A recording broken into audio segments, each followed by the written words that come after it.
नमस्कार शेतकरी बांधवांनो, आज आपण कापसावरती लाल्या रोग पडू नये किंवा जर पडला असेल तर त्याच्यावरती काय उपाययोजना करायची किंवा कोणतं औषध फवारायचं याबाबतची माहिती आपण आज पाहणार आहोत। तर सर्वप्रथम हे जी माझ्या हातात मोकळं पाकिट आहे तर हे पाकिट आहे मॅग्नेशियम सल्फेटचं। या औषधाचं नाव आहे मॅग्नेशियम सल्फेट। तर हे खडी साखर किंवा साखरेप्रमाणे पांढरं शुभ्र दिसतं आणि टाकल्याबरोबर पाण्यात विरघळतं। तर अशी या औषधाची खासियत आहे आणि हे औषध बऱ्याचशा फळबागावरती, पालेभाज्यावरती आणि पिकावरती चालतं।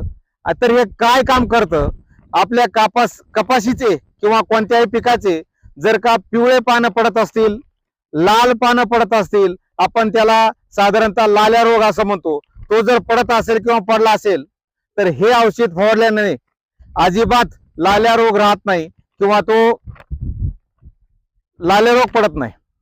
तर मित्रांनो, हे जी पाकिट आहे मॅग्नेशियम सल्फेट या नावाचं, ते याची किंमत फक्त मार्केटमध्ये 60 रुपये ते 100 रुपयापर्यंत असू शकते किंवा 60 रुपये। माझ्या जवळच्या पाकिटाची किंमत फक्त 60 रुपयेच आहे, परंतु जसे काही ट्रान्सपोर्ट खर्च आहे ते धरून आपण 100 रुपयापर्यंत 1 किलो पकडलं तर हे खूप प्रभावीशाली लाल्या रोगावरती आणि जर पिवळे पान होत असतील त्याच्यावरती खूप प्रभावी असं औषध आहे।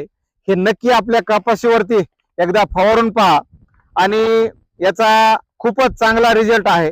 मी स्वतः सुद्धा याचा उपयोग केलेला आहे आणि हे खूप कमी किमतीमध्ये आहे। तर नक्कीच तुम्हाला मी दिलेली माहिती आवडली असेल।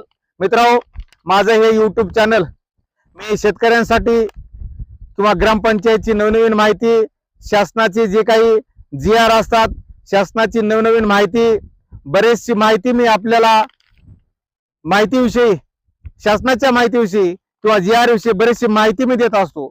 तर मित्रांनो, माझे हे यूट्यूब चॅनल सबस्क्राईब करायला मात्र विसरू नका। धन्यवाद।